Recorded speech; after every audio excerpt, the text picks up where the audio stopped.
Bismillah, Assalamualaikum warahmatullahi wabarakatuh. Pada kesempatan kali ini, teman-teman, saya akan melanjutkan materi untuk ini ya, drug related problem atau DRP. Ya, temanya ya, untuk tema materi kita hari ini adalah DRP pada diabetes mellitus. Nah, jadi untuk mempelajarinya, kita hari ini akan langsung ya ke kasus ya, pada studi kasus. Kita melihat bagaimana contoh kasus DRP ya pada penyakit diabetes mellitus.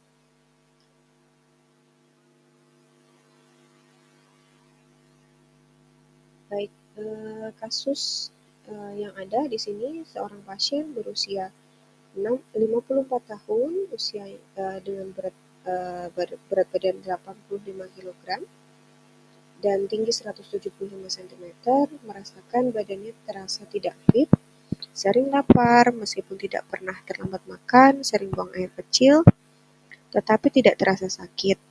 Ya, kemudian tidak demam, mudah lelah, dan sering berkunang-kunang gitu ya.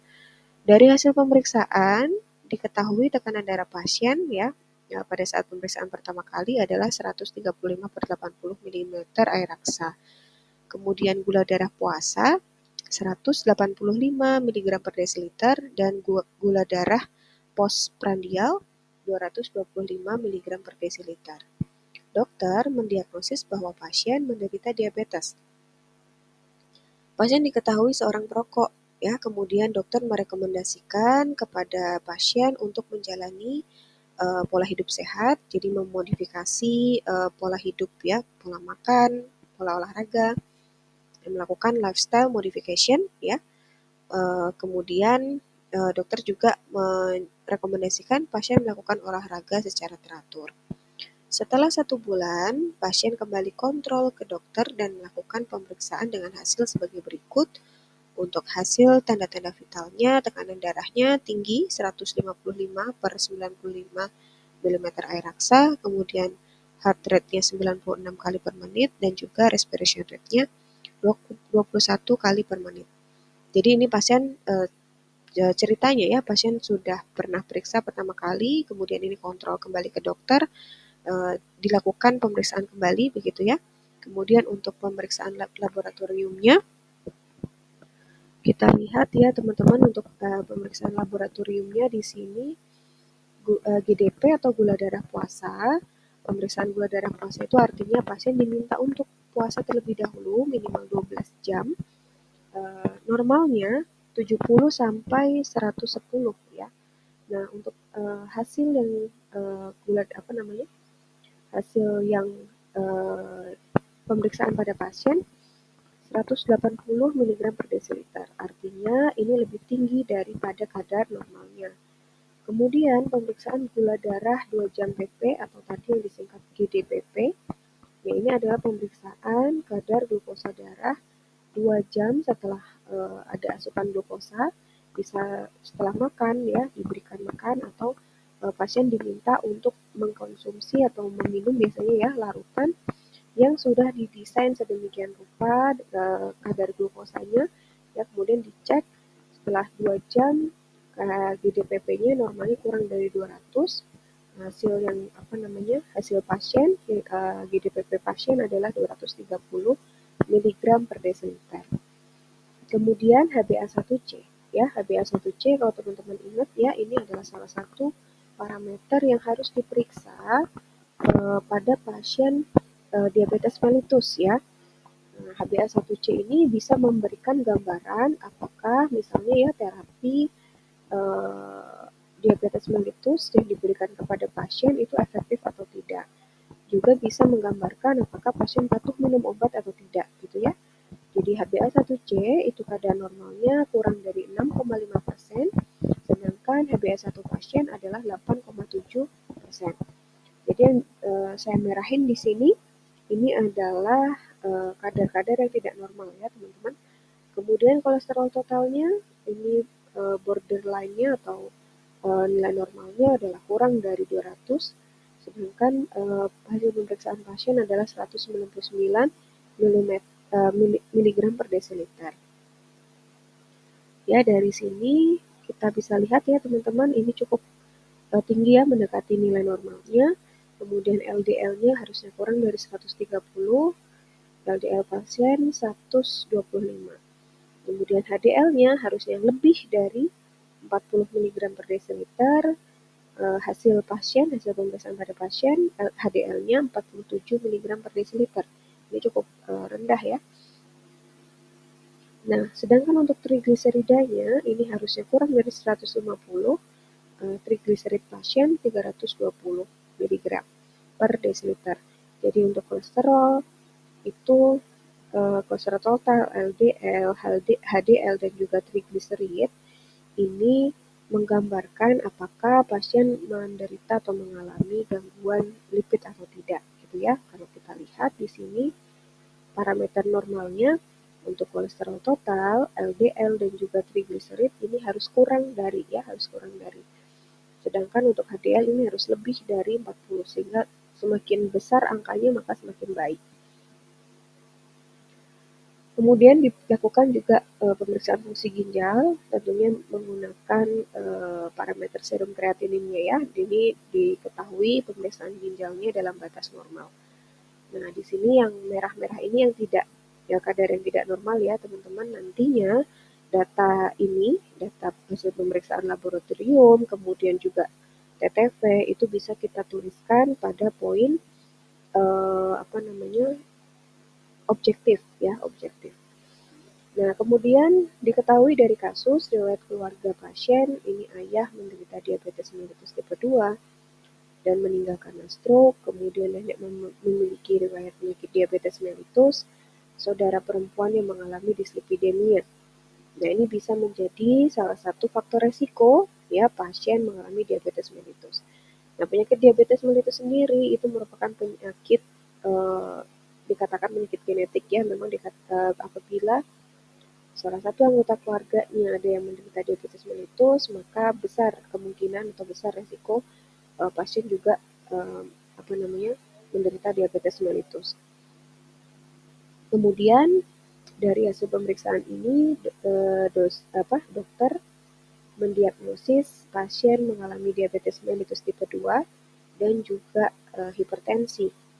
Nah, kemudian dari hasil pemeriksaan dokter meresepkan Amaril, obat ya, Amaril 2 mg 1 kali sehari 1 tablet, dan juga Kaptensin 25 mg 2 kali sehari 1 tablet. Nah, kita akan coba menganalisis kasus yang ada di sini ya teman-teman.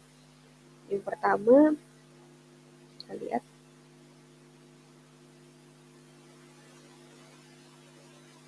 Ini ya, kita analisis, misalnya ada soal ini yang pertama, lakukan evaluasi terapi diabetes mellitus pada pasien tersebut. Apakah sudah tepat atau belum? Gitu ya. Berikan alasan dan juga rekomendasi Anda jika belum sesuai. Maka dari sini kita bisa melakukan SOAP ya teman-teman. Nah, kalau melakukan SOAP pada pasien, kalau kita melihat ya teman-teman pada kasus ini, pasien tidak hanya menderita diabetes mellitus saja, namun juga ada hipertensi ya kalau berdasarkan diagnosisnya. Ya, maka dalam melakukan SOAP itu tidak perlu dipisah antara misalnya SOAP untuk DM sendiri, SOAP untuk hipertensi sendiri, tidak perlu seperti itu ya. Namun SOAP itu dilakukan secara menyeluruh sehingga hal-hal yang dituliskan di subjektif itu juga harus meliputi semuanya. Ya, meliputi gejala dan tanda di DM juga, di hipertensi juga. Jadi dilakukan secara komprehensif. Misalnya di sini untuk subjektif ya, SOAP yang pertama subjektif, kita tuliskan keluhan-keluhan pasien itu masuk ke subjektif, merasa badannya tidak fit, mudah lelah, mudah lapar, sering buang air kecil, sering minum. Nah, ini polifagi, poliuri, polidipsi ini adalah 3 ciri khas manifestasi klinis dari diabetes mellitus ya. Kemudian tadi ada riwayat keluarga, ini ya, riwayat keluarga ayah dengan diabetes mellitus tipe 2, kemudian neneknya juga, kemudian saudara perempuannya mengalami dislipidemia. Ini juga bisa kita tuliskan di bagian subjektif. Nah, kemudian untuk objektif kita tuliskan apa? Tadi ya sudah saya sampaikan, misalnya yang pertama untuk pemeriksaan tanda-tanda vital, Yang pertama untuk tekanan darahnya ini cukup tinggi ya teman-teman, 155/95 mm air raksa. Nah ini tinggi. Kemudian yang tidak normal kita bisa tuliskan di bagian objektif ya, GDP, kemudian GDPP, HbA1c-nya 8,7% dan juga trigliseridanya ya, ini cukup tinggi, sangat tinggi, 320 mg per desiliter. Nah sekarang kita lihat kalau di soalnya kita diminta untuk melakukan evaluasi terapi ya. Jadi tadi dokter meresapkan apa? Ada amaril 2 mg 1,1 maaf, amaril 2 mg 1 kali sehari, 1 tablet, dan juga ada kaptensin. Nah, yang pertama kita lihat dulu bagaimana profil atau terapi diabetes mellitusnya ya.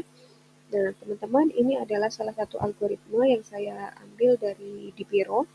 Nah, ini adalah algoritma kontrol kadar glukosa darah pada pasien diabetes mellitus tipe 2. Jadi algoritma ini berlaku untuk kasus pada anak-anak dan juga dewasa. Kita lihat di sini untuk initial intervention atau terapi awal jika pasien didiagnosis diabetes mellitus ya. Jadi diagnosis awal. Jadi misalnya baru pertama kali didiagnosis gitu ya, maka yang direkomendasikan untuk pasien yang pertama adalah pemberian edukasi tentang diabetes. Kemudian perbaikan pola makan ya, atau lifestyle modification, dan juga olahraga. Ini yang harus kita sarankan kepada pasien jika pertama kali pasien kita jumpai ada peningkatan kadar glukosa darah ya. Nah, edukasi tentang diabetes ini perlu ya teman-teman, termasuk juga pentingnya menggunakan obat gitu ya, karena beberapa pasien mungkin di awal sudah takut ya untuk menggunakan obat karena misalnya khawatir nanti ginjalnya kenapa-napa gitu ya, kalau orang awam biasanya seperti itu. Nah, itu perlu diberikan edukasi ya, kemudian pasien diminta untuk memodifikasi gaya hidup, bagaimana pola makannya begitu ya, bagaimana pola makan yang baik, kemudian olahraga teratur, misalnya dengan berjalan kaki ya, berjalan kaki misalnya hanya 10 menit tidak masalah, asalkan rutin dilakukan setiap hari, itu lebih baik dibandingkan misalnya pasien melakukan olahraga berat tapi hanya seminggu sekali begitu ya, atau bahkan tidak rutin.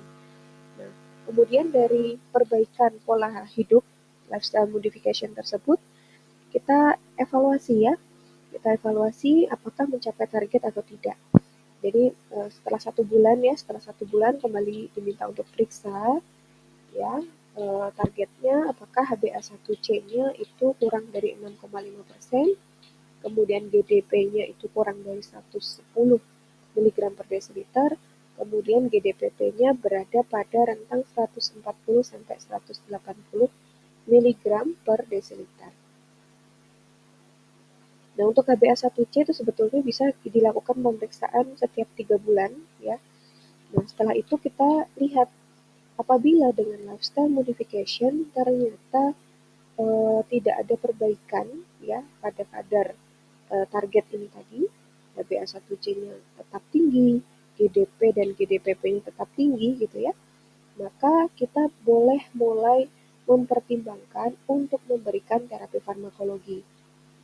Nah, terapi farmakologi yang diberikan itu bisa berupa monoterapi atau terapi dengan obat, satu obat ya, atau bisa juga dengan dual terapi atau terapi kombinasi. Nah, monoterapi yang bisa diberikan ini bisa semua golongan obat itu bisa kita berikan ya. Pilihannya bisa misalnya kita berikan metformin, atau kita berikan obat-obat golongan diazolidinedion, atau kita berikan obat-obat golongan sulfonylurea ya, atau juga bahkan insulin. Ya, ini pilihan monoterapinya, bisa kita pilih salah satu. Kita juga bisa memberikan terapi kombinasi ya. Untuk memberikan terapi kombinasi ya, pilihkan 2 macam obat dari 2 golongan obat anti diabetes yang berbeda. Misalnya, kita pilihkan 1 obat dari golongan sulfonylurea, kemudian kita juga berikan metformin. Jadi kombinasi 2 obat ini harus dari 2 golongan obat anti diabetes yang berbeda. Atau misalnya metformin dengan golongan thiazolidinediol dan lain sebagainya. Nah, itu bisa kita berikan. Nah, kemudian setelah kita mulai memberikan terapi farmakologi, kita evaluasi setelah 3 bulan, ya, apakah mencapai target ini tadi atau tidak. Ya, ketika tidak mencapai target dengan misalnya diberikan monoterapi, setelah 3 bulan ternyata tidak mencapai target ini, ya, maka kita boleh mengganti terapinya, ya. Jadi mempertimbangkan untuk memberikan kombinasi terapi, ya, memberikan kombinasi terapi, ya, misalnya tadi awalnya diberikan metformin, kemudian diganti dengan kombinasi terapi yang lainnya. Kemudian kalau misalnya di awal tadi kita sudah memberikan kombinasi terapi, kemudian kita evaluasi sudah mencapai target, HbA1c-nya sudah rendah, GDP dan GDPP-nya sudah sesuai dengan target, maka kombinasi terapi yang tadi dilakukan, ya, misalnya targetnya sudah tercapai, maka kita hanya perlu melanjutkan penggunaan obat itu tadi, ya. Jadi bukan obatnya di stop, tapi penggunaan obat dilanjutkan. Begitu juga setelah tadi, ya, evaluasi 3 bulan monoterapi ternyata mencapai target gitu, ya, maka tidak perlu penggantian obat. Ya, gitu, ya. Jadi kita bisa memberikan monoterapi dan juga atau memulai dengan kombinasi terapi. Namun ternyata teman-teman ada catatan di sini, ya, yang saya stabilo di sini. Dual terapi atau kombinasi terapi, ya, ini boleh diberikan jika GDP dari pasien adalah lebih dari 210 mg per desiliter atau HbA1c pasien lebih dari 9%. Jadi kita boleh memberikan kombinasi terapi di awal ini, ya, di step pertama ini untuk terapi farmakologi kita boleh langsung dual terapi atau kombinasi terapi jika, ya, GDP pasiennya lebih dari 210 atau HbA1c-nya lebih dari 9. Nah, kita lihat di sini, ini teman-teman adalah panduan pemilihan obatnya. Kita lihat di sini first line untuk monoterapi, pilihan obat utamanya adalah metformin.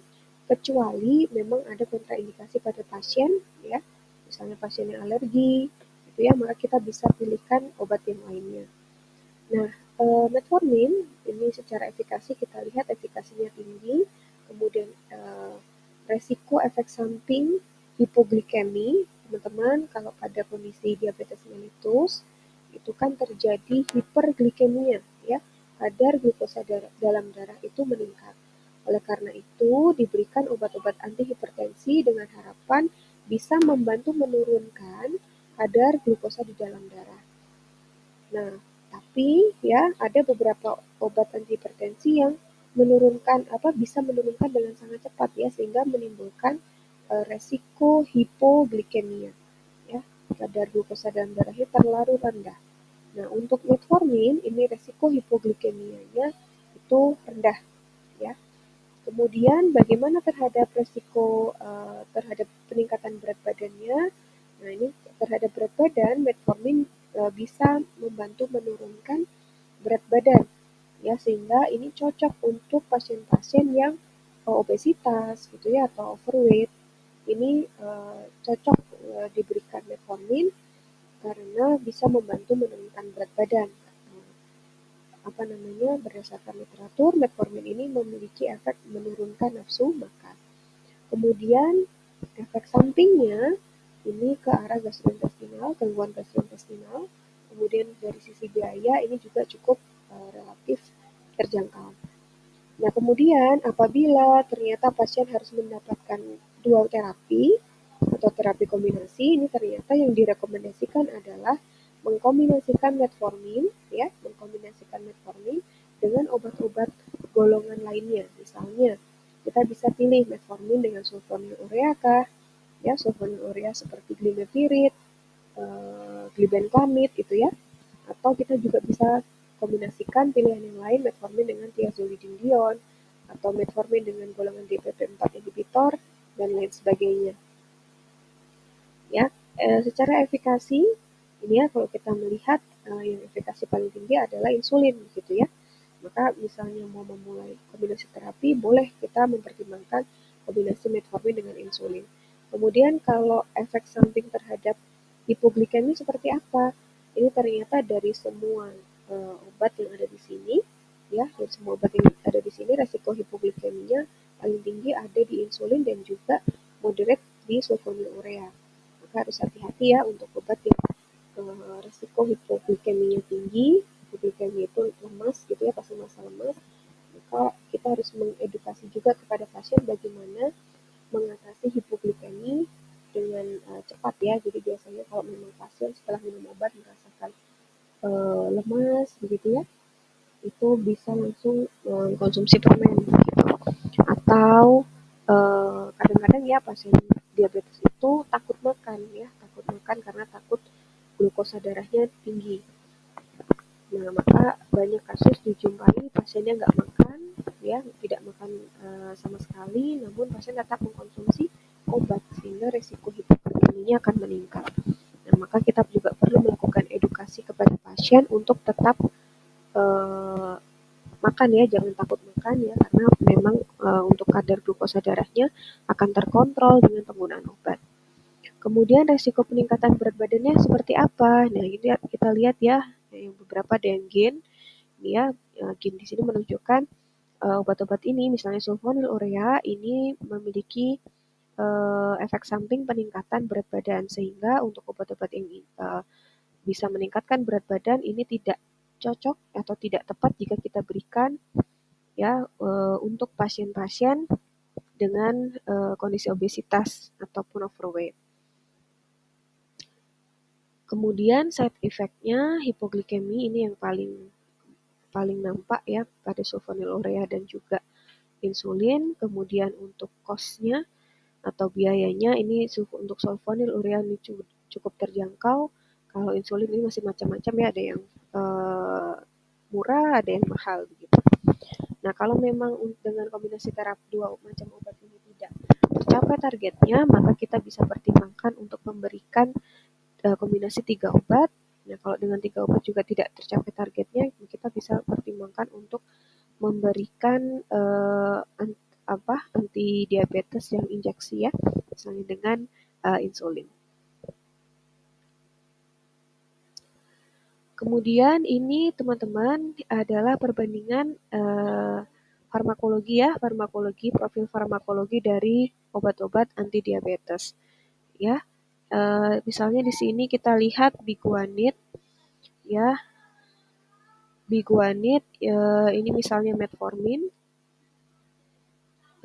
metformin ini kita lihat ini bisa menjadi pilihan terapi untuk monoterapi, begitu juga misalnya untuk sulfonylurea ya. Ini merupakan bisa ya menjadi pilihan untuk monoterapi. Kemudian kita lihat untuk efek sampingnya, ya efek sampingnya sulfonylurea ini bisa menyebabkan hipoglikemi, ya. Kemudian kalau untuk golongan biguanid ini efek sampingnya lebih ke gastrointestinal, ya, misalnya mual muntah gitu ya, kram perut.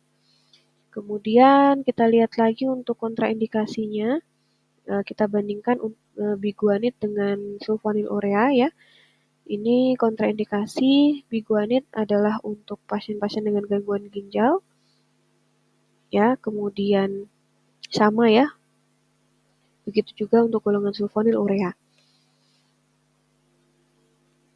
Nah, kemudian ada beberapa keterangan lain tambahan pada Dipiro, kalau ini yang saya tampilkan, yang tentang efikasinya. Metformin dapat membantu menurunkan HbA1c kurang lebih 1,5% sampai 2%. Ya, kemudian metformin juga bisa membantu menurunkan trigliserida, ya, kemudian LDL, ini salah satu keuntungan lain dari metformin. Dan juga metformin tadi kita ketahui menjadi first line terapi diabetes mellitus tipe 2 dan lebih menguntungkan untuk pasien dengan kondisi overweight. Nah, sehingga saya bisa simpulkan untuk jawaban dari pertanyaan tadi, Yang pertama tadi dokter meresepkan apa? Amaril ya, ada amaril. Ya, amaril itu isinya glimapirid, sedangkan tadi ada kaptensin juga ya. Kaptensin itu adalah kaptopril isinya, sehingga itu untuk kaptensin ditujukan untuk anti hipertensi. Nah, untuk anti diabetesnya dokter meresepkan satu obat yaitu glimapirid. Nah, pemilihan satu obat atau monoterapi untuk terapi awal pasien sebetulnya sudah sesuai dengan algoritma ya, berdasarkan evidence ya dari Dipiro dan juga guideline dari ADA.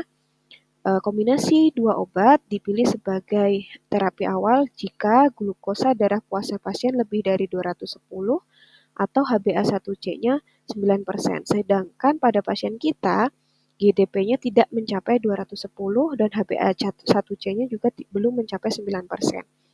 Ya, sehingga untuk pasien ini tadi ya, untuk pasien kita itu akan lebih tepat jika diberikan monoterapi. Namun ya, yang diresepkan oleh dokter adalah glimapirid golongan sulfonylurea. Jadi sulfonylurea bukan menjadi first line. Pemilihan sulfonylurea kurang tepat digunakan untuk pasien dengan BMI overweight. Jadi BMI pasien itu setelah dihitung adalah 27,76.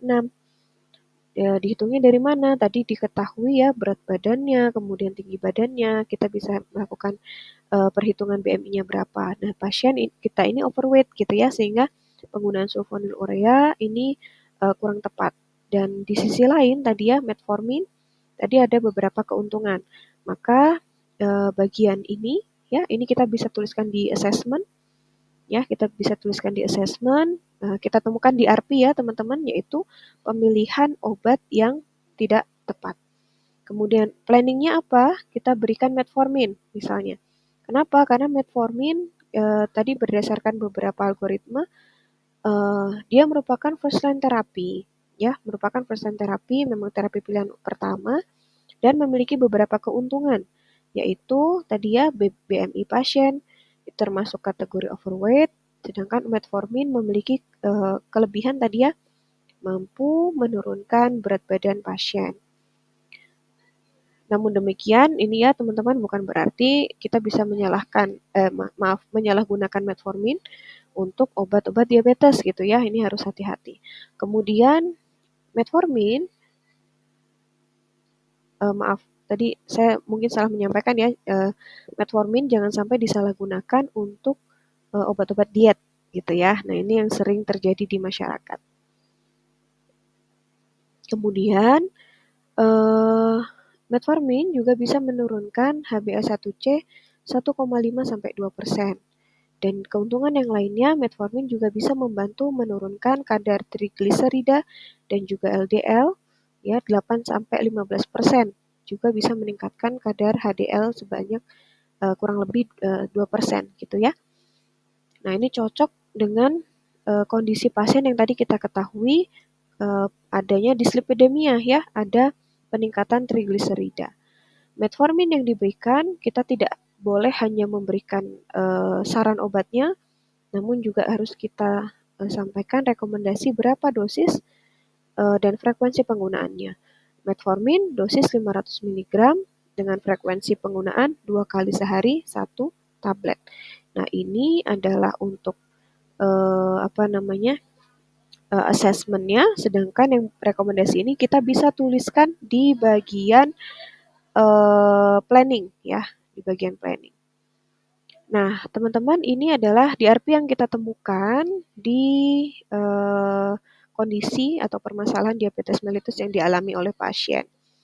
Ya, banyak ya contoh DRP yang lainnya yang mungkin bisa terjadi pada pasien sesuai PCNE ya. Mungkin saja bisa pasiennya tadi ya mengalami hipoglikemia karena pasien tidak makan itu ya. Kemudian misalnya salah dosis, itu juga sangat mungkin terjadi pada pasien. Nah, kemudian kenapa pasien diabetes mellitus perlu perhatian khusus ya dalam terapinya, sehingga perlu kita bahas di mata kuliah ini ya teman-teman. Karena biasanya pasien diabetes mellitus itu penyakitnya tidak sendirian. Jadi biasanya seperti kasus ini ya teman-teman, pasien ini tidak hanya mengalami peningkatan glukosa darah saja, namun juga ada gangguan lipid gitu ya, kemudian ada hipertensi. Nah, memang biasanya penyakit pasien dengan diabetes mellitus itu kebanyakan memiliki komorbid penyakit yang lainnya. Oleh karena itu akan coba kita bahas ya bagaimana terapi hipertensi yang dialami oleh pasien. Kita lihat tadi pasien tekanan darahnya cukup tinggi, pemeriksaan kedua ya 155. Untuk sistoliknya kita lihat tadi kadarnya nih ya 155 per 95 mm air aksa. Nah, kita lihat ya bagaimana terapinya. Tadi dokter meresepkan kaptensin yang isinya kaptopril ya. Kita lihat algoritma terapinya. Ini teman-teman yang teman-teman lihat, saya ambil dari DPRO. Ini adalah kondisi hipertensi, ya, kondisi hipertensi dengan beberapa jenis komplikasi. Nah, kita lihat di sini pasien kita ada diabetes mellitus ya. Pasien kita hipertensi dengan diabetes mellitus, maka pilihan obatnya kita lihat di sini. Ada ACE inhibitor atau ARB, gitu ya. Kita bisa pilih salah satu, atau misalnya perlu kombinasi dua obat, maka kita bisa kombinasikan dengan golongan yang lain. Misalnya ACE inhibitor kombinasi dengan diuretik, atau ARB kombinasi dengan diuretik.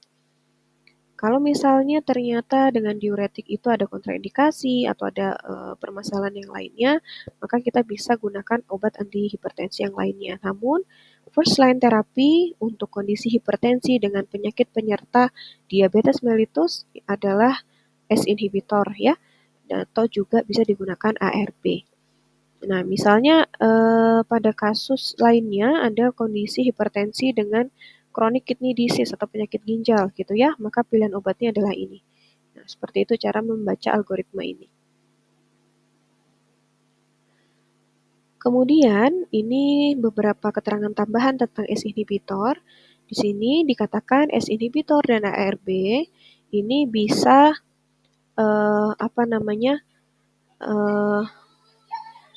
bisa memang merupakan first line terapi untuk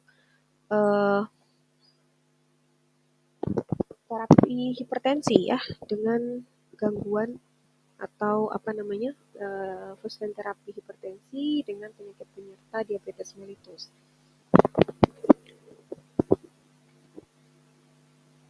Kemudian di sini dikatakan ACE inhibitor dan ARB ini memiliki efek renoprotektif, jadi dia bisa memberikan efek perlindungan ya pada sel-sel ginjal.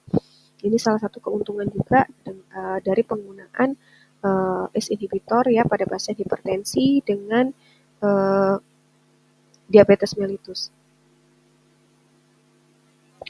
Kemudian di sini juga dikatakan all patient with diabetes and hypertension should be treated with ACE inhibitor or ARB. Jadi memang first line terapinya untuk hipertensi dengan diabetes mellitus adalah ACE inhibitor dan juga ARB.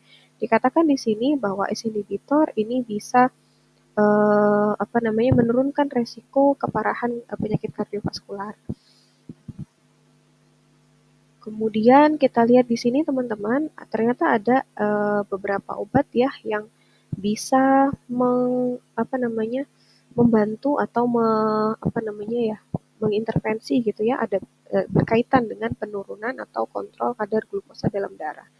Kita lihat di sini obat-obat golongan ACE inhibitor ternyata dia bisa membantu menurunkan kadar glukosa di dalam darah melalui mekanisme peningkatan sensitivitas insulin. Kalau teman-teman ingat, insulin di dalam tubuh fungsinya adalah membantu uptake ya, atau memasukkan glukosa di dalam darah ke dalam sel ya, sehingga bisa mengontrol kadar gula di dalam darah gitu ya.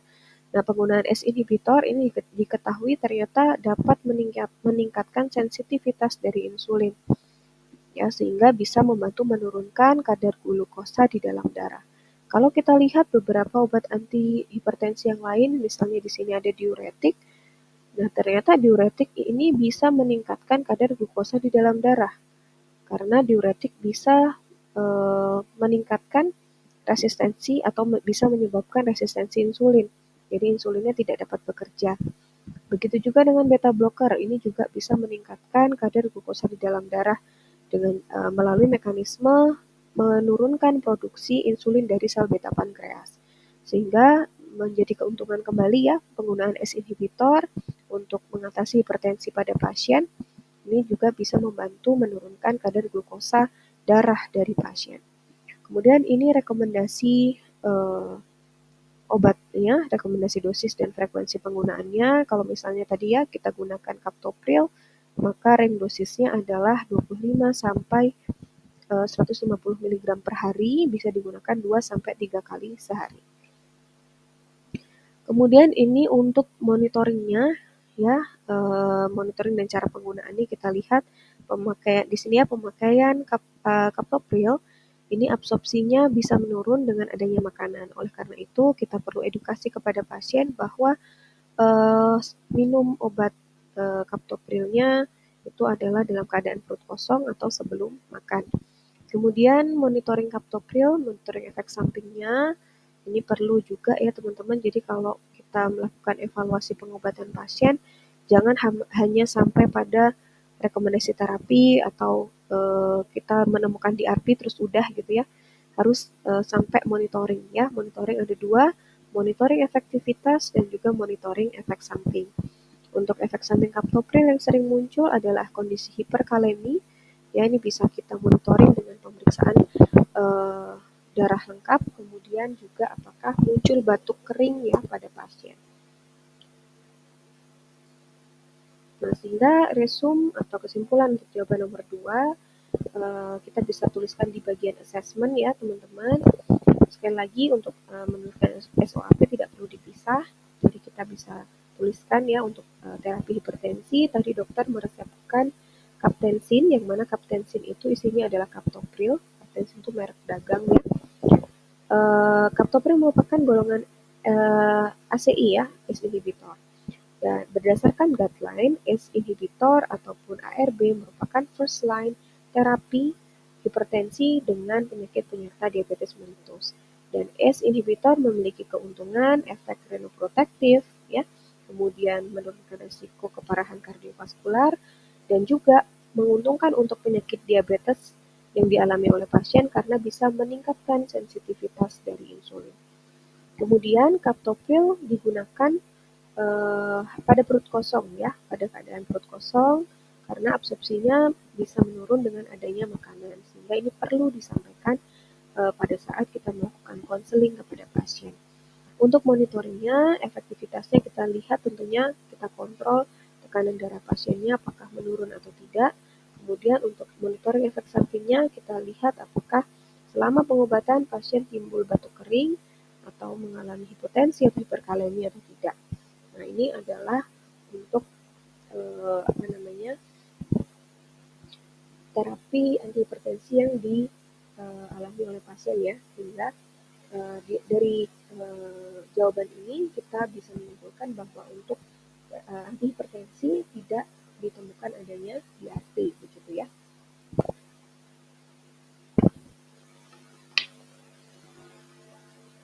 Kemudian tadi teman-teman kita lihat juga kadar trigliserida dari pasien tinggi. Ya, kadar trigliseridanya tinggi. Nah, kita coba bahas sekalian ya, karena ini saling berkaitan. Nah, kadar trigliserida pasien tadi berapa? 320 gitu ya, padahal harusnya kurang dari 150. Nah, bagaimana rekomendasi terapinya jika itu didiagnosis untuk pertama kali gitu ya, maka sama dengan diabetes mellitus ataupun hipertensi, maka pasien disarankan terlebih dahulu untuk mengatur atau memperbaiki lifestyle ya, dan juga melakukan kontrol glukosa darah, karena ternyata saling berkaitan ya, peningkatan glukosa darah dengan peningkatan kadar kolesterol. Nah, untuk obatnya ini bisa kita rekomendasikan golongan niacin dan juga obat-obat anti kolesterol golongan fibra. Nah, nanti akan kita lihat ya kenapa dua obat ini direkomendasikan untuk pasien kita. Kemudian Ada catatan lagi di sini, pasien with marked hypertriglycerida. Jadi kalau pasien kadar trigliseridanya sampai lebih dari 500 mg per desiliter, maka bisa meningkatkan risiko pankreatitis. Karena kalau teman-teman ingat, proses pengolahan kolesterol di dalam tubuh dibantu oleh enzim-enzim yang dikeluarkan dari pankreas, gitu ya. Sehingga ketika terjadi peningkatan yang berlebihan dari kadar kolesterol, maka pankreas akan bekerjanya akan lebih berat. Nah, kita lihat tadi teman-teman kenapa niacin dan juga obat-obat golongan fibrat ini direkomendasikan untuk terapi pasien kita, ya. Kondisinya apa tadi? Pasien kita mengalami peningkatan trigliserida, ya, trigliseridanya yang tinggi, ya, yang sangat tinggi, gitu ya. Kita lihat golongan niacin maupun golongan fibrat ini efek pada lemak ini bisa menurunkan trigliserida dan juga bisa menurunkan kolesterol. Begitu juga untuk golongan fibrat. Kita bandingkan misalnya dengan golongan statin, lovastatin, simvastatin, atau orvastatin itu ya. Untuk golongan statin ini efek pada lemaknya ini hanya menurunkan kolesterol saja, sedangkan efeknya pada trigliseridanya tidak terlalu tinggi. Nah, sehingga untuk pasien ini disarankan penggunaan niacin dan juga untuk penggunaan obat-obat golongan fibrat bisa diberikan gemfibrozil, fenofibrat, ataupun clofibrat. Nah, kemudian ini adalah rekomendasi dosisnya, teman-teman. Selain melihat misalnya di sini dari Dipiro ya, kita juga bisa melihat dari ISO, MIMS, dan lain sebagainya. Nah, ini kemudian untuk monitoring ya, monitoring efektivitas dan efek sampingnya. Nah, kita akan lihat ini ya untuk resumnya. Ini saya simpulkan adanya profil lipid yang tidak normal pada pasien, yaitu pada peningkatan trigliseridanya. Ya, ada peningkatan trigliserida.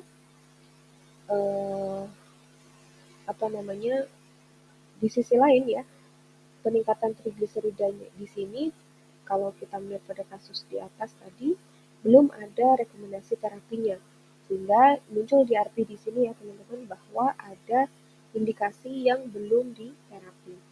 Nah, berdasarkan Dipiro ya, hipertrigliserida dapat disebabkan karena obesitas dan adanya penyakit diabetes mellitus. Sehingga untuk mencapai target terapi ya, untuk bisa mencapai target terapi trigliserida itu kurang dari 150 mg per desiliter, ini bisa dilakukan dengan cara tadi ya, memperbaiki pola hidupnya ya, kemudian mengontrol gula darah. Kemudian kalau mau memberikan terapi farmakologi bisa diberikan obat-obat golongan fibrat atau obat-obat golongan niacin. Nah, misalnya ini ya, kita pilih fibrat misalnya. Kita rekomendasikan fibrat, maka ini kita tuliskan di bagian planning ya teman-teman. Fibrat tadi ada beberapa obatnya, misalnya kita pilihkan gemfibrozil dosis 600 mg 2 kali sehari. Nah, sedangkan ini tadi yang bagian ini bisa kita tuliskan di bagian assessment. Nah, kenapa kita pilihkan fibrat misalnya gitu ya, kita berikan keterangan bahwa fibrat memiliki keuntungan bisa menurunkan trigliserida tadi ya, kemudian bisa menurunkan kadar kolesterol melalui penurunan kadar LDL dan bisa meningkatkan kadar HDL. Gitu ya. Nah, sekali lagi berarti terjadi di DRP di sini ya, ada indikasi yang belum diterapi. Padahal ketika trigliseridanya terus meningkat, misalnya sampai di atas 500 mg per desiliter, bisa menyebabkan resiko pankreatitis. Nah, itu ya teman-teman cara menganalisis kasus ya, pertama kalau yang kita bahas di sini adalah diabetes mellitus. Kemudian di sini misalnya teman-teman diminta untuk menilai resiko kardiovaskular 10 tahun yang akan datang berdasarkan tabel Framingham. Nah, ini tabel Framingham nanti teman-teman juga bisa searching ya, misalnya parameter yang dinilai umur pasien 54 tahun itu skornya 6, nanti teman-teman lihat ya di bisa searching di tabel Framingham. Kemudian kolesterol total pasien 199, Ini poinnya 2. Kemudian pasien merupakan perokok, poinnya 3, HDL-nya 47 mg per desiliter, poinnya 1, kemudian tekanan darahnya ini ya, tekanan darahnya 155/95 namun di terapi gitu ya, maka poinnya 2. Total poinnya adalah 14 poin, sehingga resiko peningkatan penyakit kardiovaskular sampai 10 tahun yang akan datang itu adalah 16%. Ini tambahan saja ya teman-teman. Kemudian misalnya ini ya, untuk melihat apakah terapi diabetes, antihipertensi, dan juga terapi dislipidemianya efektif atau tidak, maka kita harus tahu berapa target atau goal terapi dari HbA1c, GDP, GDPP, tekanan darah, dan juga lipidnya. Yang pertama, untuk HbA1c, kalau berdasarkan guideline ada itu adalah American Diabetes Association, itu adalah kurang dari 7%. Sedangkan guideline dari ACE, American College of Endocrinology, ya, ini adalah kurang dari 6,5%. Jadi kita bisa pilih salah satu, bisa pakai ADA, bisa pakai ACE.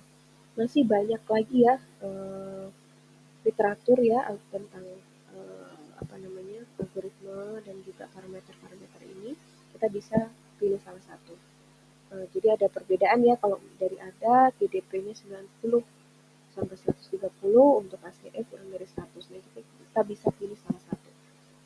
Bisa pakai dari ADA atau ACE. Kemudian ini tadi ya, ini dari ADA ya.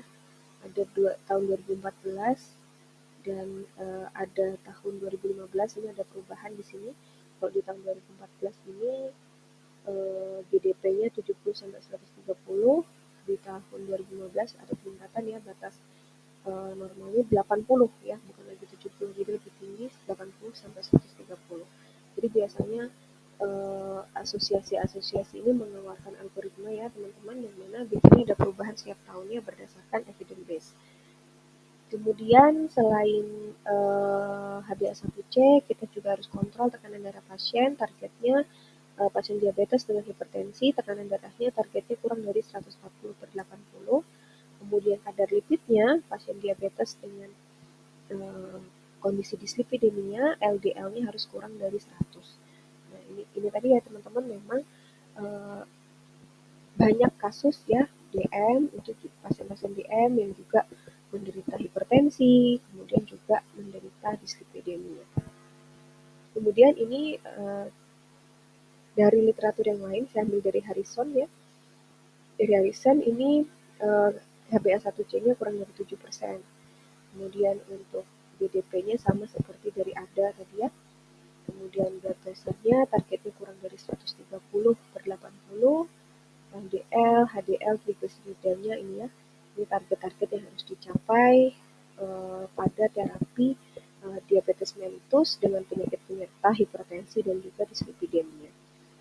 Begitu teman-teman untuk perkuliahan kita tentang DRP ya, contoh kasus DRP pada pasien diabetes mellitus.